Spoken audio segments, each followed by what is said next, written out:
Hey everybody, I'm Steve Scott. We got Goose and Derrick here, and we're going to talk about, we're going to actually analyze Ronda Rousey's match, our 14-second win over Cat Zingano. A good fighter in her own right, but she got caught cold by I think the consummate judo athlete who's turned to MMA, and it's Ronda Rousey. So we're kind of analyze that fight a little bit, and we'll have fun, especially with that arm lock, because we love arm locks here at Welcome Mat. The first thing, do you have anything to add to that before we start? Anything you want to, any observations you had that maybe we can go with here, Derrick? Right. What I've been hearing a lot of that I think was a little bit interesting is that everybody seems to be focusing on the fact that she was circling, but if you watch it pretty closely, she sees the knee coming and she reacts to it by coming off of an angle. She gets, that's classic in judo, what we call tai sabaki, or body management, body movement. And it was a classic example of how to do it correctly, you know. So, well, let's analyze that. And can you, Goose, can you come in like you're coming in? And here's, I'm gonna kind of replicate it. You younger guys can do it. We're gonna be coming in here at Derrick, and when she came in, she tried to hook, and Ronda got out of the way. Can you come in with a right knee, like she's coming in, and boom, got out of the way. Now, what happened before we tie up too much here? We're trying to replicate it from memory here, so bear with us. Ronda, being a lefty, tried to come over to the top to get her, she tried to get her left Hiraigoshi, sweeping hip throw, Uchimata, and her thigh in.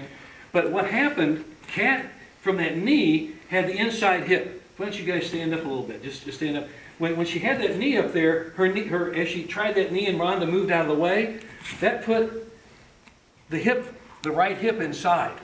So remember, you want to beat them at the hips. You want to have your hip inside your opponent's hip so you can get a throw on them. That's a cardinal rule in judo or sambo. So Ronda did not have the good position at this point. But she had this, she was going to try to do the Hiraigoshi from the left, okay? But what happened is, and give Cat a lot of credit, she tried a hip toss that she knew, and she tossed her. But what happened, Ronda, instead of being thrown, she did a cartwheel over her left side, cartwheeled over, okay? So do you think you guys can replicate that to some degree? We're trying to, we're big, thick guys, and there we go. And that's as best as we're going to get it, but you can understand what happened. Ronda, now here's a point my wife brought up, which I think is really essential here. Come on up real quick, guys, before.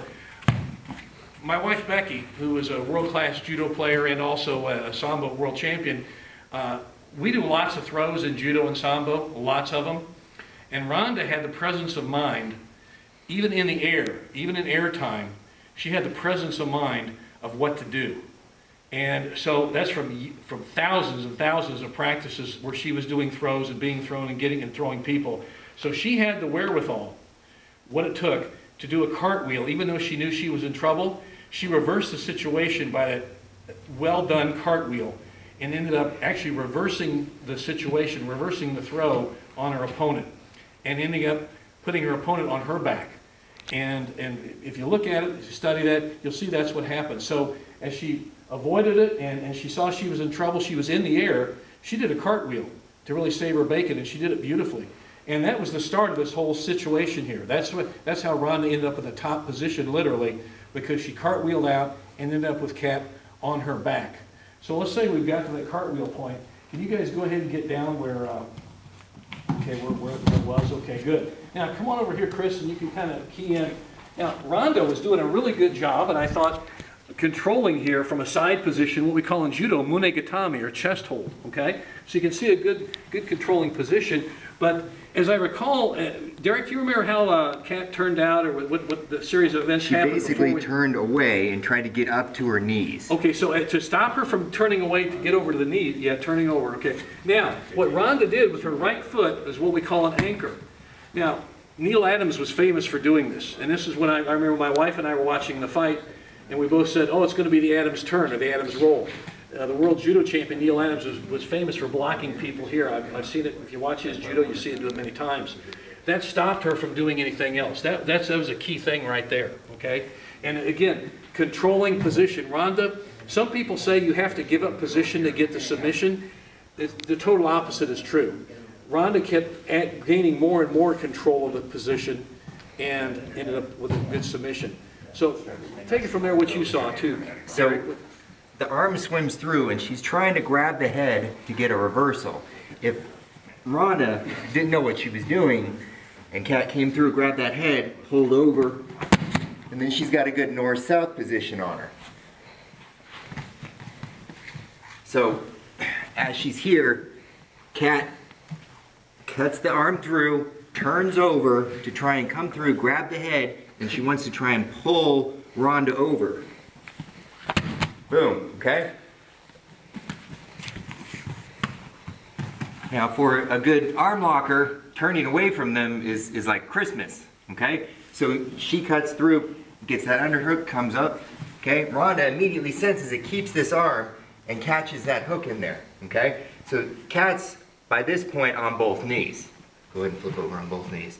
Okay, trying to get a good base. A little higher if you could, Goose, because she was up literally up on both knees. Yeah, be up there you go. There you go. So we're here, and she's got this hand up, trying to pull through.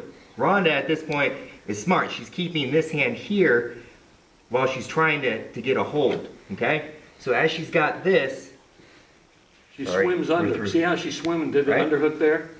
So we've got that, and from here, normally, in the Adams roll, what we would do is we would catch through, pop, boom, okay? And since that's underhook, you just catch and sit back.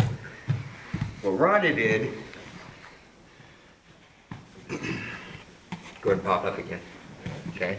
So she's got there. Okay, so we're here, she's up on both.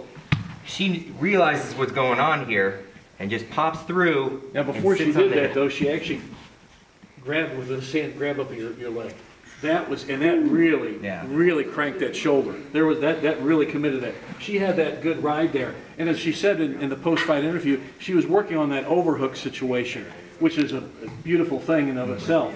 Now, what Ronda did from there, real quick, I don't want to steal your thunder here, but what she did with this left foot here, with this left knee, was she actually got on it and she sat through on it where she would be on her hip. And see, like that, there you go, it's a tap out. And classic, that's a classic example of what we call udegatami, arm lock, which implies a straight arm lock. It's a lot of times a shoulder lock. That wasn't a jujigatami, or the cross-body arm lock, because jujigatami, we use the crotch as the lever, the pubic bone is the fulcrum, I should say, and the arm is levered through it. In this case, it was classically straightening the arm. Can you replicate that again? Sure. We're just trying to analyze what happened there because it was such a brilliant move. Actually, it was excellent ground fighting. Good. So we're here. As soon as it comes over, you catch that foot. And again, this is something that seems to be missing on a lot of people, is that they just kind of put the foot in there. If I put that foot in there, I don't really have control, and he can still pull me through. Okay? I might still switch through to something else, but if I don't have that hook, I don't have control. So as she's holding, Cat swims through, she immediately hooks through right in there. That's what we call an anchor, because she's anchored it and she's really kept her opponent from moving anywhere. She's really stopped her. Go ahead, Derrick, I'm sorry. Okay, and as soon as that arm comes back, it's locked in, and I really don't have to grab anything too hard.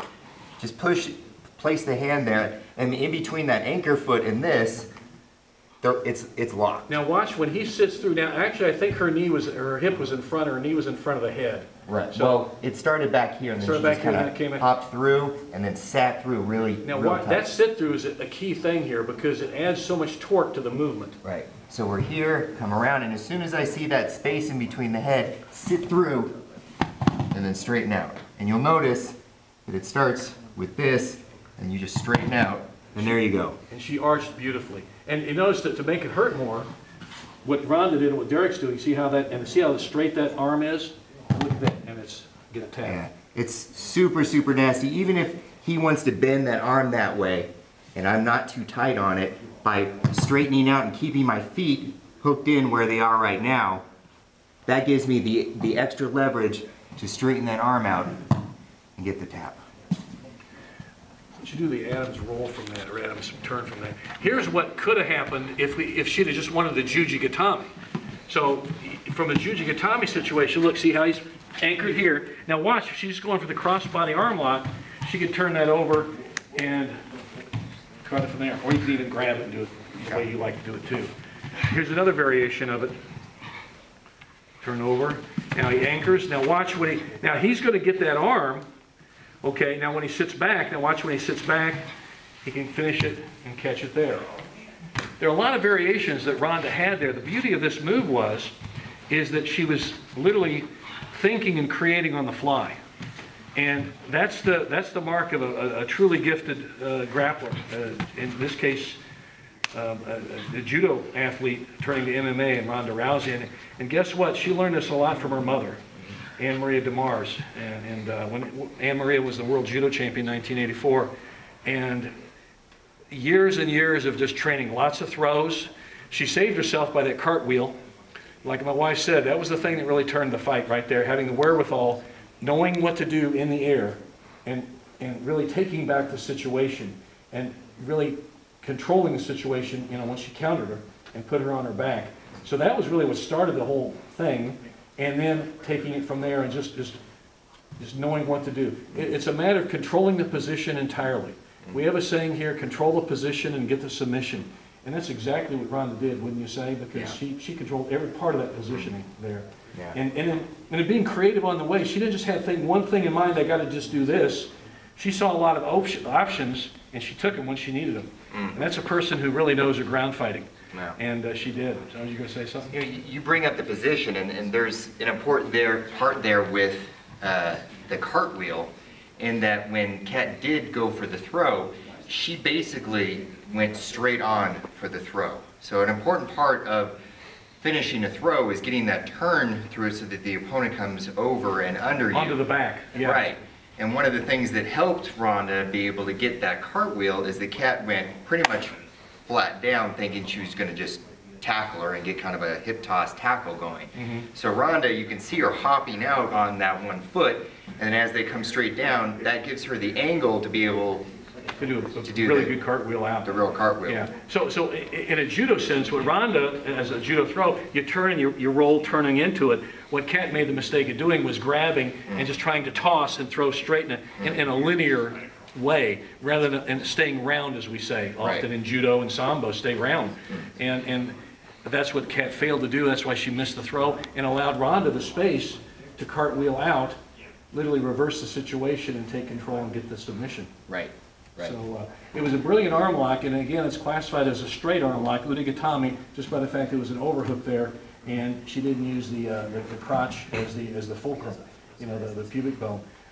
So anyway, we like analyze because Ronda is I think she's the foremost Udigatami arm lock, certainly in MMA, but in judo, I think in anything else, she's excellent. And she has it bred in her by her mother. She, and a good friend of ours, Anne Maria DeMars, I could proudly say she's been a friend of my wife's and mine for 40 years, and you've stayed at her house, and we have a good relationship with the family. So, yeah, we are Ronda fans. We unabashedly are so, but we like to analyze her because she's so darn good. So, there you have it. So that's our analysis of the fight, and as long as Ronda keeps fighting, we'll keep throwing them out there because they're just fun to do. So, thanks a lot.